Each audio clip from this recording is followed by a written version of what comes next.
Imagine you were putting out an advertisement and you're talking about the quality of your firm and your firm culture. You say, our team members, they're not terrible. That is the barometer at which we gauge the excellence around here. Not terrible, acceptable. Sure, they arrive late, and sure, they miss deadlines, and sure, they take long lunches, but we provide you with the absolute best representation. You say it with a straight face. You'd be like, that's crazy. We would not be living up to our promise. So to bring it all back, if they are going through something personally, you can figure out, hey, what can I do to help you and support you? But even then, you're saying, look, you are helping and supporting them in some respect by providing them with a fucking salary. And you're allowing them to pay their bills and support their family. So you can be understanding, maybe this person needs some time. Maybe there's ways in which you can be flexible with them as maybe they're navigating something really difficult. And you want to be understanding of that because over the years, we've had people go through all sorts of things and difficult challenges and so on. And the empathy helps. You want to be understanding. You want to be a human being, for sure. Absolutely. But you need to have clarity. You need to have an end date in mind of saying, well, great, I want to help you, but how long am I helping you? Because it's like a few weeks, okay, cool. A month, okay, cool. But what about the rest of your life? Because obviously that wouldn't be acceptable if you were working on that type of time horizon.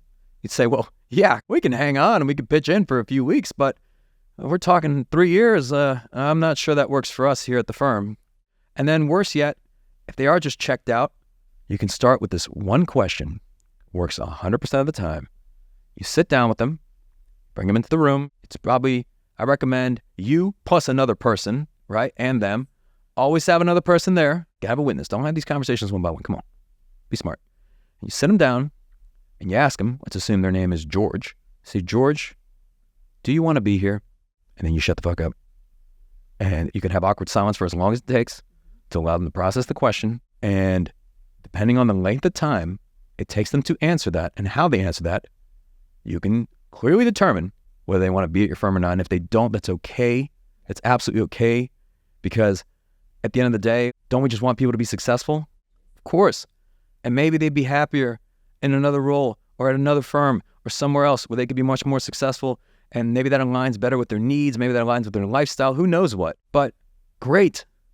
Isn't that better than having somebody exist in your law firm that's not an advocate for your firm, that doesn't want to be there, that doesn't want to contribute to the mission? So you have to think about it from the standpoint. I know you're thinking, oh man, but what would I do without them? Or I can't make it through this short-term period of time, or you think is about to be forever, but it won't be.